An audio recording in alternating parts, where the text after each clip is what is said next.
අයින් කරගන්න තිබුණා. මේ බකට් එක අයින් කරගන්න තිබුණා. පස් දානක කොහෙද? අරගෙන මේක දාගන්න. මේකට දාගත්තා නම් මේ වාසෙ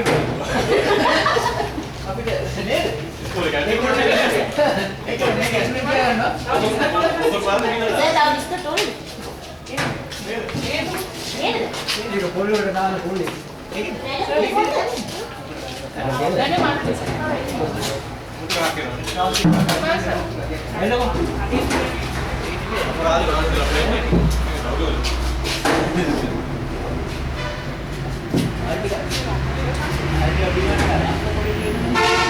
ඒකද? මටලගේ දෙකිය තමයි දෙන්නේ ගන්න. මේ ලෙස්ලි. කොම්පියුටර් එක ඩොක්ටර් යනවා.